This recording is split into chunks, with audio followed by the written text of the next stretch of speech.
Welcome everybody once again here to Veterans Talk. Today we had the Honor Guard with us, which is a very special group in my heart. But before we get going with that, I'd like to say thank you to Francis Marin once again for the video that they did with the National Cemetery. Outstanding video. And Dean did a really good job, and we're going to miss him greatly. He has moved on to North Carolina to be with his family. And now we have a Carolyn Howard, correct? Correct. Yeah. That's the new cemetery director, and she's wanting to get out and branch out and do some things in the community with the veterans and stuff. So I think we're going to be pretty good here. She's a very good and nice woman, real easy to get along with. And also, I'd like to also talk about Wreaths Across America, since that was talked about a little bit last time during the show on the National Cemetery. We have a young lady by the name of Laura Stokes that's out of Columbia. She runs that organization every year with the Wreaths Across America. And she's got Kathy Lewis here in Florence that helps her with it. Well, this year we're going to bring on board with Carolyn McMillan the Widows and Widowers organization. They're going to be kind of like the keystone, the foundation for that organization from now on. And I couldn't think of a better organization to do that than the Widows and Widowers. So now we're going to get to talking with you guys here a little bit about the veterans and the Honor Guard. How long has the Honor Guard been around? Well, Randy, back in 2004, a Marine here in Florence by the name of Clifford Gade and several other Marines saw a great need to have a Honor Guard. Unfortunately, with the war on terror going on, the active components really did not perform military honors the way they should have. We had so many funerals and they were so stretched out that Clifford and these Marines saw this need to have an honor guard formed here. So late in 2004 they got a group of people up and they started practicing, and finally in 2005, early 2005, they did their first funeral here in Florence and did the military rites for veterans. And from that, where it started out with just Marines, it is involved now into all branches of service: Army, Navy, Marines, Air Force, being members of this Veterans Honor Guard that we now have in this area. Yeah, and as I can see, I got the Army here with me and the Air Force here with me today. How about the qualifications? What's the qualifications to be a member of the Honor Guard? What do they need to do? Our only qualification is they must be an honorably discharged veteran. Okay. We don't care what rank they were, how long they served, what branch, as long as they were honorably discharged and they want to serve their fellow veteran by giving them the proper honors that they so richly deserve. Currently we have all branch. We have everything from an E2 to full colonels. Okay. And there's no designation as to what they do. I mean, every member performs all the duties. All the duties, okay, that's good. And y'all train for that regular, I'd assume, right? Yes, once a month we have a meeting, and as time permits, we get everyone to do a different job. We want everyone to be able to know how to fold, how to fire a weapon, how to do the bugle, how to present, and we also do a reading of the 13 folds. So we practice each month, and unfortunately we get a lot of on-the-job practice during the week when we do funerals. Yeah, and I guess that would go into a little bit about what all kind of services do you hold for the last salute for the veterans there?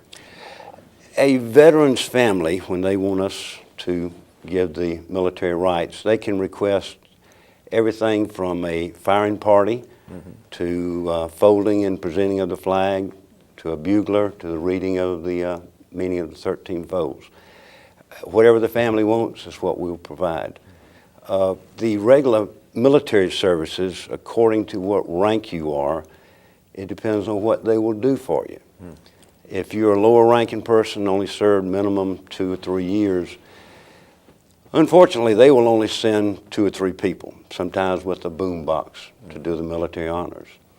Our philosophy is we don't care what rank you were, how long you served, what branch. We feel like that they deserve all of those honors, from the firing party to the folding, presenting, taps, and the reading. So those are the things, and any combination thereof, we're happy to do that for the funeral homes and to the veterans and their families. Yes, and I've been to some of the funerals where they use the boom box, and like you said, they'll have one or two soldiers from Fort Jackson or something that'll come down, and they may fold a flag or at the most that might be what they'll do. But y'all do an outstanding job with the whole ceremony from the beginning to the end, and I really do appreciate it. And people here in Florence are very proud to have an organization like y'all got here. Thank you, and I can assure you that every member considers it a real honor to serve. That's good. You should. Y'all look sharp now. I tell you, I feel sorry for you out there in that heat, though, sometimes. We was out there the other day, and it was hot. That's it. All right, and like I said, y'all wear your uniforms. Do you get your uniforms? How do you do that? We pay for our own uniforms. Right. The services branches do not give us our uniforms. Each member, we are a volunteer organization, so therefore we buy our own uniforms. Cost a few pennies to get them, but we want to look just like our active component service members do. So when we go to a funeral, if such as an Army uniform, this is a fairly new uniform. They went from the dress greens to the dress blues, so I went out and purchased the dress blues to match what the active components are now wearing. And so do our Marines, Navy, and Air Force people. Yeah, because I noticed the Navy just changed. You can't hardly tell them the difference between a Marine now. You've seen that they wear khakis now all the way down through the ranks in the Navy. They've seen them at the recruiting station. Do y'all charge any fees or anything to do this stuff? Absolutely not. The veteran paid for it when they served this country, and when they got that honorable discharge, that paid for it. We don't charge anybody anything. If a family or a funeral home wants to give us a little donation to help pay for meals, little incidentals, flags that we have to buy, sure, we'll take that. But no, there's no charge, no cost whatsoever. And what kind of radius? I know not only do y'all do the National Cemetery, but you also do all the other cemeteries, if anywhere that a veteran needs a funeral services held. But what radius do you cover around Florence due to the fact that they don't have these in the other counties? We try to limit it to a 30-mile drive out of Florence. We will go Dillon, Marion, Darlington, Hartsville, Lake City, what other areas? The northern part of Williamsburg County. Yes, Lake City, the Darlington, Hartsville, McBee, Dillon areas, but to go like to Horry County, especially with the traffic so bad. Right. I mean, we could possibly go to Aner, but still with the traffic situation, it takes so long to get there that we try to limit it to a 30-minute drive from the center of Florence, and it could be any cemetery. We're not limited just to the National Cemetery. We go to any cemetery that a funeral director calls us and asks us to come to. And we do have a lot of funerals at the National Cemetery that would actually be coming from the beach area or Right. Georgetown and other outlying areas. Yeah. And so if they're at the National Cemetery Cemetery, or within a 30-mile radius, y'all will attend that type of funeral. Then. Sure. We're available. Yeah, you're available. We do get a lot of calls just lately from funeral homes down in the Myrtle Beach, Conway, Georgetown area that are burying people here at the National Cemetery. National Cemetery. And of course, we will be glad to do those. But to go to Myrtle Beach proper or that area, it's just, we spend more time driving than we would doing anything there. Do y'all use military rifles and ammo? I imagine that'd be something somebody would want to know there. We have old World War II M1s. We have M1 Grands. We have a total of 21. Oh, okay. And the ammunition or the blanks were supplied to us by the Department of Defense. Okay, that's good. But the M1s are certainly much heavier than they were. They were. Oh, the ones you got are heavier than the real McCoy, huh? I think it has something to do with age, more so our age. So the rifle didn't get any heavier, just, okay. All right, how many members do y'all have right now in your honor guard? Roughly 30 on the rolls. At normal funerals, we will have anywhere from 10 to 12 people, volunteers with our honor guard show up. But we are most certainly looking for volunteers to come help us. We need females and we need especially Navy personnel. We only have one really active Navy person that's on our honor guard, so if there's any veterans out there, honorably discharged, that are healthy enough to be able to march a little bit, fire a weapon, fold a flag, we could certainly use their help. Our goal is to have 2 teams. Unfortunately, we've had to turn down so many funerals because we were already booked, and another funeral home may call us and say, I've got a funeral across town at the same hour, can you come? With having a shortage of people, but we can't do 2 at one time. And our goal is to get more volunteers that feel it in their heart to give our veterans this last salute. So we're constantly looking to recruit people, and especially females, veterans, and Navy personnel. We've got a lot of Marines since they started it. Okay. I think an important thing, too, is to assure anyone who would elect to join us, I can personally assure them that they will always be properly trained or would not be asked to do a specific detail. We have a very good training program. We can make people feel comfortable with whatever they're doing, the rifles and the folding and all of that. But people would be comfortable in doing any assignment that would be asked. Okay, well, while we're on that subject, speaking of that, didn't you have the honor of doing this at someplace else? I had the honor of serving as a ceremonial guardsman with the United States Air Force Honor Guard. I was stationed downtown Washington from 1964 to 67. A major part of that duties would be funerals in Arlington National Cemetery, right, along with arrival and departures of foreign dignitaries. And I was active with the Air Force drill team. But yes, I have a large amount of experience with funerals. Yes, and Randy, that has certainly helped the Honor Guard. There you go. With Larry's expertise and what goes on at funerals, by him having done countless ones at Arlington, he has helped us look good, be good. Yeah, and I noticed you also, because we did some stuff here with Horry County lately, and they're starting one up there, and you reach out your hand to all these other counties of anybody anywhere else that wants to start one of these in this area, and I'm pretty sure y'all would be more than happy to help them. Oh, absolutely. Yes. The active components are stretched, and I think what Charleston and Shaw has a dedicated team that does. The Army does not. The Marines are so far away. I mean, and we can't go everywhere. So yes, if different cities like Myrtle Beach, Georgetown, Sumter, any of these towns that may have a American Legion, VFW, DAV, if they wanted to form an honor guard, we'd be more than happy to go talk with them and tell them what went right, what went wrong on ours, and help them get going, because every veteran deserves the proper military rights. And unfortunately, we don't have enough honor guards in this state or even in the country to perform every veteran's funeral, and that's a shame. And before y'all came along, we had a major problem here in Florence. Definitely. I know because when I was recruiting, I would get people to call my office a lot to ask about the doing some type of ceremony for a burial.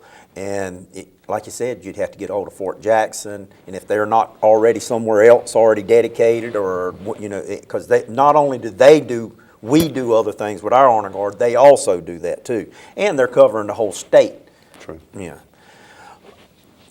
You how do you if I had a loved one pass away, and I wanted to have the honor guard to come do my loved one's funeral, or whether even mine, how would they go about contacting you, getting this done? The majority of the funeral homes in this area know about us. They use us. We require that anyone that passes away, that only the funeral home contacts us, because we've had situations where a family member would contact us, and then the funeral home might contact an active component. And then we show up at a funeral and there's 2 honor guards. And that does not look good. It's really a waste of resources for both of us. So we request that any veteran's family, if they would like our services, contact the funeral home. The funeral home will call our operations officer. Then our operations officer puts out a call out to all the members. Okay. So it's so that everyone's on the same sheet of music, and we don't have 2 or 3 family members, maybe calling Fort Jackson or Charleston or Shaw or wherever. Duplication is not the best in the world, so we like to limit it just to one person making that phone call, and that's the funeral home. And then normally, does the funeral home call y'all first, or do they call them first, or how does that normally? Most funeral homes, I'd imagine, here call y'all first, I would assume, right? Oh, yes, yeah. Yeah. The one exception to that is the National Cemetery occasionally will call if they have remains coming into town, Oh, okay. and they will request us to do that. So currently at the National Cemetery, every veteran that's being interred there will have the flag folded by a uniformed member of either the regular military or our Veterans Or Honor your Guard. Veterans Honor Guard. Okay. How many funerals do you do a year on? Or how many have you done so far this year? There you go. Well, today's August the 7th, Yeah. and today we've done our 102nd funeral for the year. And that's since January 1st. Since January 1st. When this honor guard was first formed, I think they did like 10 funerals the first year. And every year it has grown more and more because more funeral homes are hearing about us, more families are knowing that their loved one, the veteran, can get the proper send-off. So we're getting plenty of business, as you might say. Right. But again, we want to be able to provide for those veterans and their families. So if we can get more volunteers, we can do more. And we've had to turn down many funerals, and I hate to say it, but when you got one at the National Cemetery at 2 o'clock and one in Darlington at 2 o'clock the same day, we don't have the bodies to go do them. So again, we're looking for volunteers. And have maybe more than one unit. One group. Yeah. A unique thing about time, the use of time, occasionally we've had as many as 3 funerals in one day at the National Cemetery. Yeah. I had one like at 10, 11, and then Yeah. at 1 o'clock, and we'll have a meal in between the second and the third. Yeah. Those are getting to be more common now. Oh, yes. I mean, used to be just one a day. Now, many days we do 2 a day. And I think, last 2 or 3 months, we've done 3 in one day. Well, have you done any unusual requests, unusual funerals or anything? Each and every one is different and distinct. The most unusual ones and the ones that I hate are the unaccompanied or the homeless vets. Many times a veteran, who knows what caused it, but he may be homeless, has no family here. And especially if they go to the National Cemetery. National Cemetery requires that they do have rights. Just recently, Horry County had a veteran that sat in an urn in the coroner's office for 3 years, unclaimed, and it just sat there. And so finally legislation through the State House was passed that they could share information to find out more about this veteran. And luckily the coroner down there got on the ball and found out who he was, when he served, and had his remains brought to Florence. And for someone not to have had any family, there was, a couple of hundred people showed up. Oh, yes. Brothers and sisters, fellow veterans, patriots that had never met this person, never knew about him, showed up and paid their last respects to a veteran. That's right. So those type things, and we get, unfortunately, many unaccompanied, and one in particular, the veteran lived, or his family lived in Ohio, and said, well, do what you want to with them. Just bury him. So there'll be just honor guard out there. Now, a lot of times, the Patriot Guard riders, Rolling Thunder, if we put the word out, they will show up, and there'll be a flag line. So most of the veterans do go out with family, be it blood or be it military family. They do show up for them. Well, Larry, tell me, since you was up there in Arlington, tell me a little bit about the 21-gun salute that they call salute. The rifle salute is often confused with the 21-gun salute. The 21-gun salute, just by its name, gun means big. It's not a rifle. Our rifle salute is firing 3 volleys over the grave. That started years and years ago when warring parties would end the fight, so they could clear the battlefield. And the way they would assure the other army that their dead had been taken care of, they would fire 3 volleys. So the 3 volleys can be 1 rifle or 100 rifles or 5 or 7. Oftentimes in Arlington it's 7, so people say 7 times 3 is 21, so that's a 21 gun salute. Right. But that's not to be confused with the 21 gun salute, which is reserved primarily for heads of state. So what, they'd shoot over the battlefield and you let them know that they had picked up their wounded and stuff, and now let's go back at it again? The 3 volleys notifies the opposing army that our dead has been taken care of. That was back in the days where they met face to face, wasn't it? Yeah. And that's the way we end our funerals, that we fire the 3 volleys, blow taps, and that says our dead has been taken care of, the end of the day for them. Okay, so there's a little bit of history there, isn't there?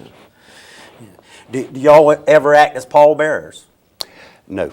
No. We did, if we were 20-some years old, and if we had enough people that could actually do that, we would do it. But unfortunately, with us having a firing party and a couple of guys doing the folding, we don't have enough people to man a full-time pallbearers detail that could go up and carry the casket. So we try to stay away from that. Again, if I was 21 years old, I probably could do it, but I'm not 21. And most of our guys are elderly, Yes. in their 50s, 60s, 70s. No, I know. I've seen y'all out there in that heat, and I mean, everybody else is looking for shelter, and y'all standing out there in the middle. Unfortunately, Yeah. yes. Just like today, it's raining, and you said y'all had a funeral today, and they're getting soaked out there today. They got soaked. Yeah. A lot of people request us to do color guards. And for a while, we were doing some color guarding. But then every church, every civic organization, every veterans organization, when they'd have a program, they'd call us. Our primary function and goal was to do military rites for veterans at funerals. It got to be where we were spending time doing color guards, especially for churches, civic organizations, that we finally had to say no. It's taken away from our primary function and goal. So we will do some, like for Veterans Day, Memorial Day, as long as it's a well-known function for veterans, not for one veteran, but for the entirety that's there.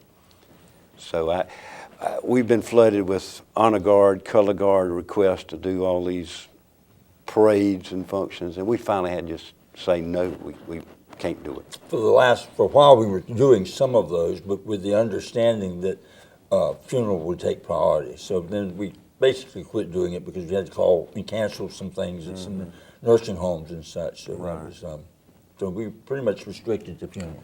Yeah. Do y'all have any other kind of activities that y'all get involved in? I know y'all get involved in a lot of the activities that the cemetery has. And Well, we do go out like Teresa across America. The Veterans Day, the Memorial Day services, we play a small part in that. We don't organize it or be in charge of it, but if those entities that put it on, we're more than happy for those days to show up in mass and do whatever they want us to do. Of course, like for Veterans Day and Memorial Day, we don't have a funeral or a coffin, but still if they want the flags folded, taps, of course, we'll fold the flags and do the taps for them. We do a ceremony each year with the Girl Scouts. They have a flag burning ceremony at the National that's right. Cemetery. Yep, and the Wreaths Across America also does a flag burning at the VFW right after they pick up the wreaths and stuff from the National Cemetery somewhere around in January. I'm not sure exactly what the date is, but they also do that. Well, it was a joy talking to you gentlemen this afternoon, and I really do appreciate everything that y'all do. I mean, if anybody's ever seen y'all do the funeral, they'll call y'all and get you to do it instead of calling up to Fort Jackson or somebody, believe me, because in my opinion, you do a lot better job. We have some firing parties that afterwards I say Arlington, Arlington, Arlington, because it can be just that good. It's that good, isn't it? Yeah. And occasionally we may have a little dove A little shoot or skip here and firefight, there, well, on one round or two. But we have we have some really, really good ones. Yeah. And one other thing I noticed at one of the funerals, one of the ladies had asked for the shell, and you said that you do a thing with the shells too. At each funeral that we do, we give a little packet out that tells about the honor guard, what we do, the meaning of the 13 foes, and also we include 3 spent cartridges that we had polished that we give to families. At each funeral, if someone from the family wants those expended cartridges from the firing party, we'll be glad to give them to them. All we do is just keep them and save them and polish them up to give them away later, so we don't mind it. One other thing, for those people that would like to join us, if I could use you maybe as, they can call your office, you're in the phone book. Or they can just go to the website under the Florence County Veteran Affairs.com, leave the S off veteran, put it on the end of affairs, and they've got your number and stuff listed right there under the honor guard. Great. on that Great. organization. But before we leave, I'd like to our mail call today is going to be about a very important document, as both of y'all already know. This is most probably the most important thing I can talk to anybody about during any of these segments. That it's the 214. And as you can see, we're going to have a 214 pictured here, and as you can see, that gives you an idea what it looks like. That document, whenever you get out of the service, you need to go to the courthouse. You need to have that thing recorded in the basement with the courthouse in Florence County. And that way, if anything ever comes up with you, any of us, to do with being a veteran, the first thing they're going to ask for is that 214. Just like being buried in the National Cemetery, just like asking for the honor guard, asking for anything, you're going to ask for that 214. So with that, I'd like to thank everybody for watching us here today, and I'm hoping that this is getting the word out to our veterans. Thank you.